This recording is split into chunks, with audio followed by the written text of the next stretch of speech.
Good morning, ladies and gentlemen. We got him.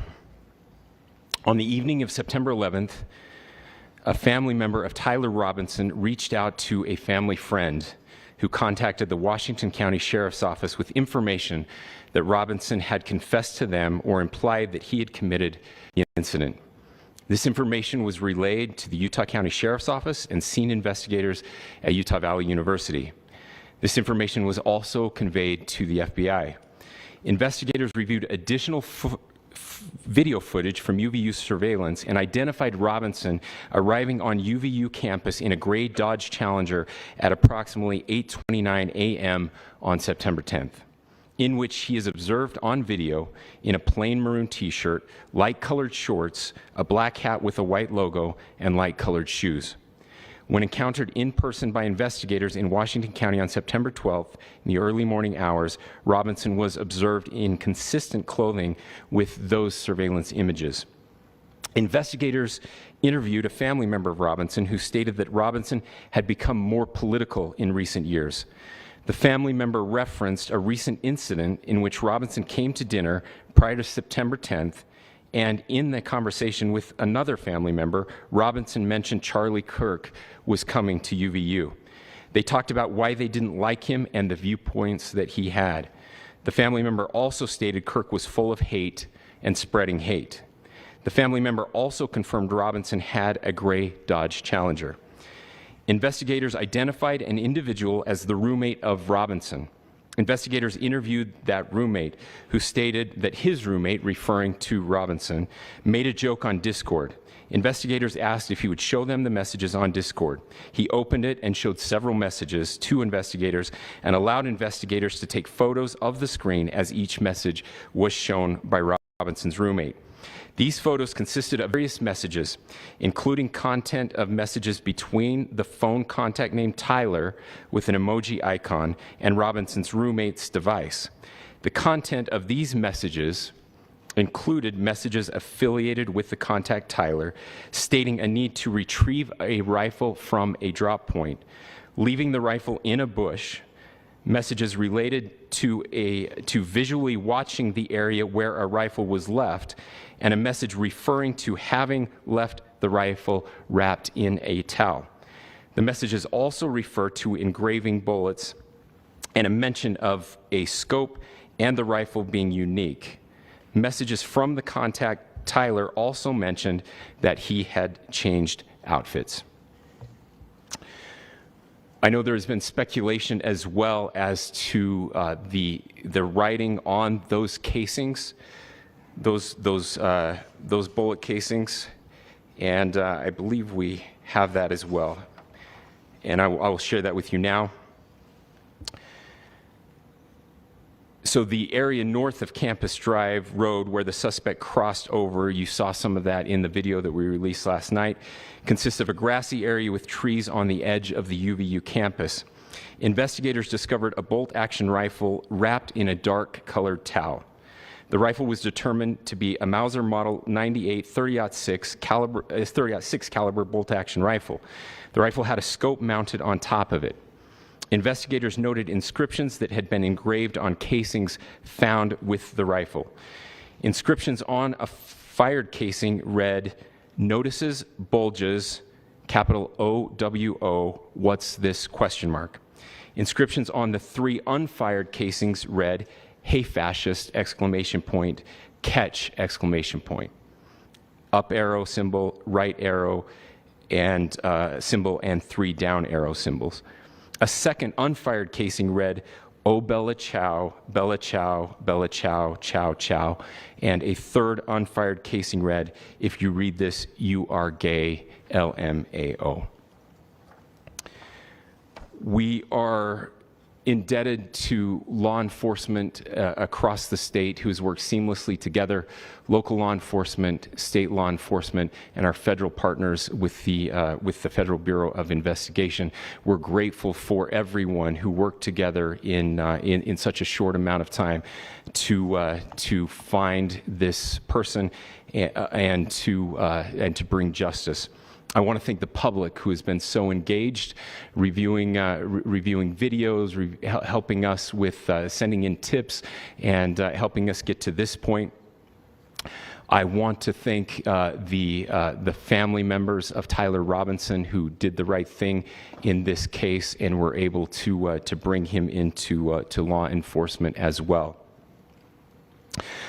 I especially want to thank the family of Charlie Kirk, Erica, Charlie's parents, his children.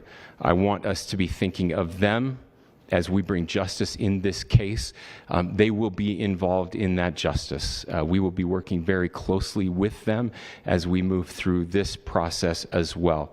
This is a very sad day for our country, a terrible day for the state of Utah, but I'm grateful that at this moment we have an opportunity to bring closure to this very dark chapter in our nation's history. With that, I will now turn the microphone over to the Director of the FBI, Kash Patel. Thank you, Governor. This is what happens when you let good cops be cops. The FBI and our partners are proud to stand here today together to bring justice to the family of Charlie Kirk and honor his memory. I want to express my deep gratitude to President Trump, the Vice President, and the entire White House who have been so incredibly supportive with both resources and just personally to the FBI as a team. They had our backs the entire way, and I just want to express my gratitude for giving us the resources we need to operate in this space to bring this sort of justice at this sort of speed. In 33 hours, we have made historic progress for Charlie. Governor Cox, our partnership has been absolutely incredible these last few days. Our partnership will endure. Your state and local partners, your sheriffs, your DPS community has been unbelievably impressive in the hardest of times. And a case like this cannot be solved, cannot be brought without partnering with your state and local authorities. The FBI has a certain role to play, and we will play that role, and we will lead out for the federal government. But Governor Cox, we are so grateful for your state partnership that led out on this investigation. A little bit of the timeline. Charlie was shot at 12:23 p.m. on Wednesday. The first FBI agents arrived on scene in 16 minutes with chiefs of police at 12:39 and secured the scene. The FBI immediately launched fixed-wing assets. We utilized these assets to transport personnel, specialty technicians, hostage rescue teams. We also utilized these assets to go back and forth from the East Coast and here in Utah to transport forensic evidence and other evidence that will be analyzed and is being analyzed at our FBI laboratories in Quantico and other laboratories, including the ATF. At my direction, the FBI released the first set of FBI photos of the suspect at 10 a.m. local time on 9/11. Then, shortly thereafter, the FBI reward of $100,000 was released at 10:45 a.m. local. Myself and Deputy Director Bongino arrived on the scene at approximately 5:30 p.m. on 9/11. The governor led a press conference last night at approximately 8 p.m., where at my direction, the FBI released a never-before-seen video of the suspect. We also released new images to the public of the suspect. And just last night, the suspect was taken into custody at 10 p.m. local time. In less than 36 hours, 33 to be precise, thanks to the full weight of the federal government and leading out with the partners here in the state of Utah and Governor Cox, the suspect was apprehended in a historic time period. And I want to highlight what Governor Cox said. This would not have been possible without you, the media, and you, the public. That's why we went so public, so fast, and we're so transparent, and we're committed to that transparency. The crime scene, just a little bit there. It is a large crime scene. State and local authorities, along with federal authorities, processed that crime scene quickly. And I even had the ability to walk through that crime scene and walk through the steps the suspect took to learn more about what was needed and what resources we needed to bear to create a full picture for the FBI and leadership back in Washington. Furthermore, thankfully to state and local partners, forensic evidence has been seized and continues to be garnered. Forensic evidence has already been evaluated at FBI laboratories in Quantico and state and local authorities here. We will continue to process evidence as we see it, as we collect it, and we will continue to deliver it to Governor Cox and his team. Last night, we had a total of approximately 7,000 leads. As of this morning, thanks to your great work, we have over 11,000 leads that were called in to the FBI. And we are running out every single lead that we can. Every one of those leads will be run out. The arrest is a testament to the dedication of good law enforcement being great, and partnerships in law enforcement, which I've tried to highlight as my tenure as the director of the FBI. There is no better relationship for law enforcement than the FBI to partner with state and local authorities, and you've seen it here in these last few days. The FBI Salt Lake Field Office, along with our offices in LA, Phoenix, Denver, San Antonio, Las Vegas, Pittsburgh, Buffalo, our headquarters component in Quantico, all participate in the FBI. I want to express my deep gratitude to the employees of the FBI, the men and women, the evidence response team tacticians, the special operators, the agents, the support staff. You have done monumental work in historic time when the public, who had a right to demand such an expeditious solving of an investigation, the FBI answered that call diligently, critically important to our nation, and we delivered. And I'm proud to be their leader, and I'm proud to be the director of the FBI. This is very much an ongoing investigation, as the governor said, and we will continue to work with state and local authorities to develop the investigation, to provide them the evidence they need for their ongoing prosecutions, and we will be here to answer every call they absolutely have, as long as it takes, for as long as we need to find and apprehend whatever suspects were involved in this crime. Lastly, to my friend, we'll continue to work with state and local authorities to develop the investigation, to provide them the evidence they need for their ongoing prosecutions, and we will be here to answer every call they absolutely have, as long as it takes, for as long as we need to find and apprehend whatever suspects were involved in this crime. Lastly, to my friend Charlie Kirk, rest now, brother. We have the watch, and I'll see you in Valhalla.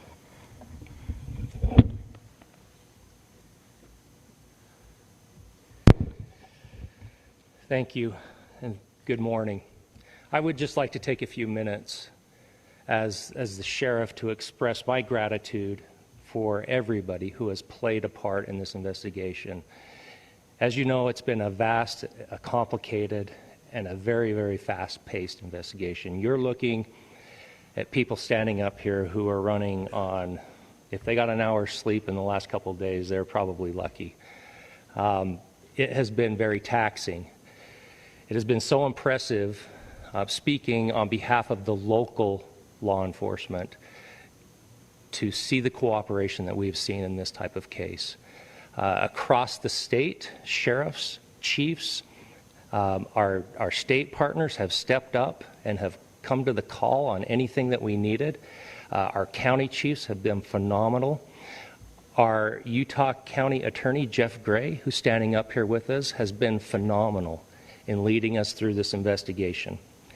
I would like to thank the federal government for their resources, their assets. Our local team here, our FBI team, has been extraordinary in helping us work through this and bring this person to justice. Most of all, I would like to thank the public, and specifically, I would like to thank the public who turned to prayers and who turned to positiveness for us. I would like to thank them on behalf of the law enforcement community, because we needed those prayers. That's what we needed to get through this. We needed your support, and you gave it to us. We needed your patience, and you gave it to us. And I would like to thank you for the Kirk family, because that's what they need, is your support and your prayers, and that will get us through all of this. So thank you, everybody, for everybody that have stepped up. We've had such a phenomenal response to this. Thank you.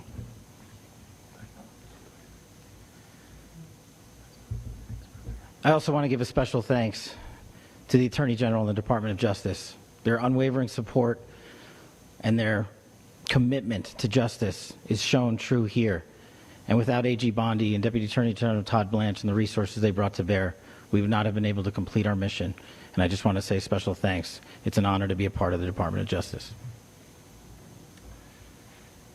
Thank you again to our incredible law enforcement team who has worked so hard. Sheriff, I got a solid 90 minutes last night, so I'm probably the most well-rested person up here.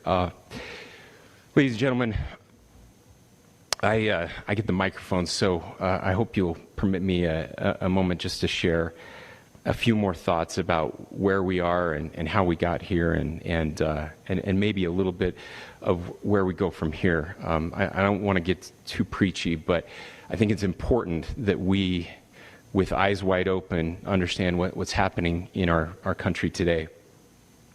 I've heard people say, well, why are we so invested in this? There's violence happening all across our country, and violence is tragic everywhere, and every life taken is a child of God who deserves our love and respect and dignity. This is certainly about the tragic death, political assassination of Charlie Kirk. But it is also much bigger than an attack on an individual. It is an attack on all of us. It is an attack on the American experiment. It is an attack on our ideals. This cuts to the very foundation of who we are, of who we have been, and who we could be in better times.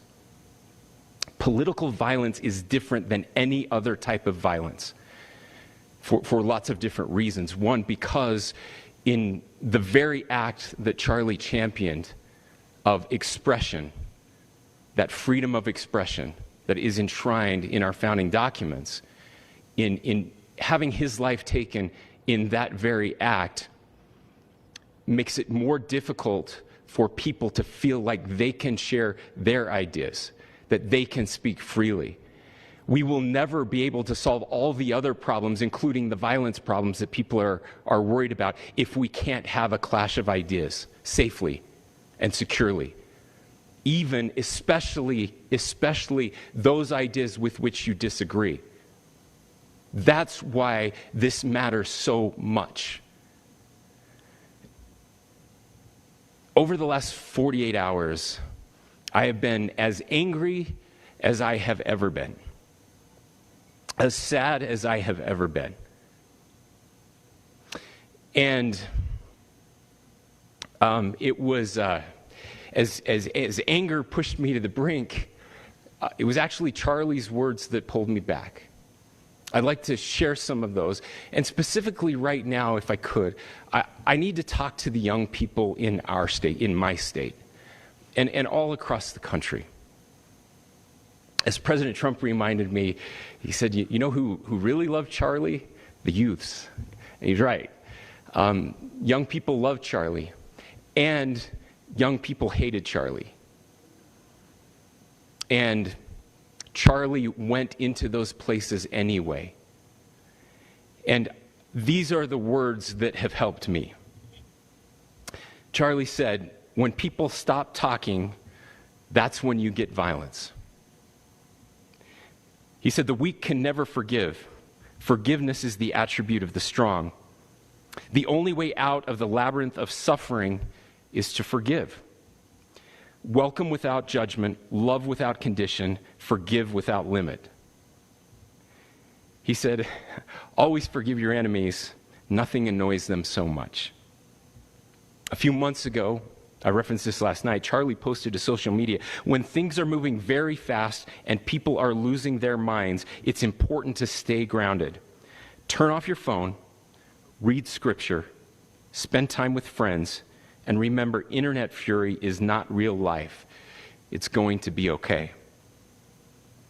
He again said, when you stop having a human connection with someone you disagree with, it becomes a lot easier to commit violence.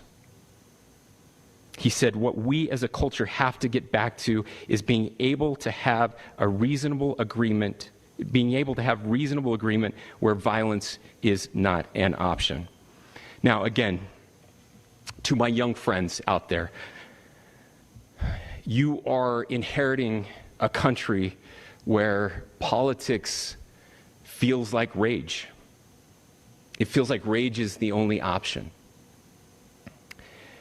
But through those words, we have a reminder that we can choose a different path. Your generation has an opportunity to build a culture that is very different than what we are suffering through right now. Not by pretending differences don't matter, but by embracing our differences and having those hard conversations. I think we need more moral clarity right now. I hear all the time that words are violence. Words are not violence. Violence is violence. And there is one person responsible for what happened here. And that person is now in custody and will be charged soon and will be held accountable. And yet, all of us have an opportunity right now to do something different. I want to thank my fellow Utahns. This bad stuff happens. For 33 hours, I was praying that if this had to happen here, that it wouldn't be one of us. That somebody drove from another state, somebody came from another country. Sadly, that prayer was not answered the way I had hoped for, just because I thought it would make it easier on us if we could just say, hey, we don't do that here. And indeed, Utah is a special place. We lead the nation in charitable giving. We lead the nation in service every year. But it did happen here. And it was one of us. But I want you to look at how Utahns reacted the last 2 nights. There was no rioting. There was no looting. There were no cars set on fire. There was no violence. There were vigils and prayers and people coming together to share the humanity. And that, ladies and gentlemen, I believe is the answer to this. We can return violence with violence. We can return hate with hate. And that's the problem with political violence, is it metastasizes. Because we can always point the finger at the other side. And at some point, we have to find an off-ramp, or it's going to get much, much worse. But see, these are choices that we can make. History will dictate if this is a turning point for our country. But every single one of us gets to choose right now if this is a turning point for us. We get to make decisions. We have our agency. And I desperately call on every American, Republican, Democrat, liberal, progressive, conservative, MAGA, all of us to please, please, please follow what Charlie taught me. I'll just conclude with words I share often from a friend and author, Yuval Levin, who was asked if he was optimistic about our country. And he said, I'm not optimistic. He said, I hate optimism. Like, that sounds bad. But he said, optimism is a vice. It's this idea that good things are just going to happen. And he said, in the history of the world, good things have never just happened. He says, I'm not optimistic, but I am hopeful. And hope is the virtue that sits between the vices of optimism and pessimism. Hope is the idea that good things are going to happen because we can make them so. I still believe in our country. And I know Charlie Kirk believed in our country. I still believe that there is more good among us than evil. And I still believe that we can change the course of history. I'm hopeful because Americans can make it so. Ladies and gentlemen, we're happy to answer any questions you might have. Governor, can you speak to whether the suspect is speaking with authorities and his demeanor, Tyler Robinson, when he turned himself in? I cannot speak to that right now. Governor, how do you interpret the engravings on Casey? Well, I will leave that up to you to interpret what those engravings mean. I think the clearest one that says "catch fascist," there's not, and by the way, that's like catch like a ball, catch this. That's I think that speaks for itself. Governor, you indicated that he had been communicating. Please. This level of hatred that this person expressed.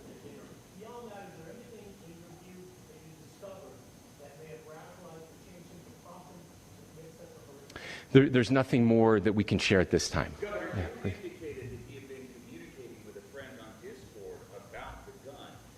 Do you anticipate any more arrests? We do not at this time have any information that would lead to any additional arrests. Do you believe he acted alone? Yes, but the investigation is ongoing. How he came into custody of police and where he is right now? Yes, so right now, Mr. Robinson has been booked into the Utah County Jail. You heard the president this morning report that he was taken into custody, that his family and a friend helped to deliver him into custody of law enforcement in Washington County. For those of you that don't know where Washington County is, it is the southwesternmost part of the state of Utah. It's about a 3.5 to 4 hour drive from here, where we are right now, and that's where he lived and where they turned him in. Please, I'll go here. I can't share any more than what I've already shared. Yeah.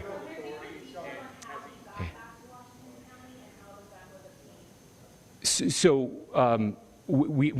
how we obtained the gun? The gun was found here.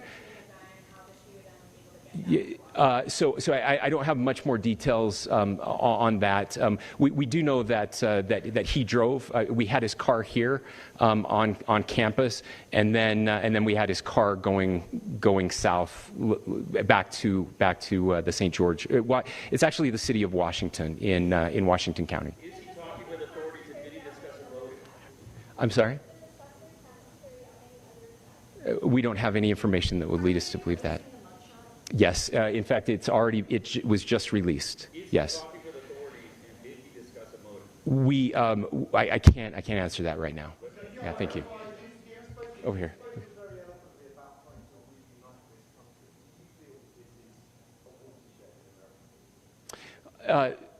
I absolutely believe that this is a watershed in American history. Yes.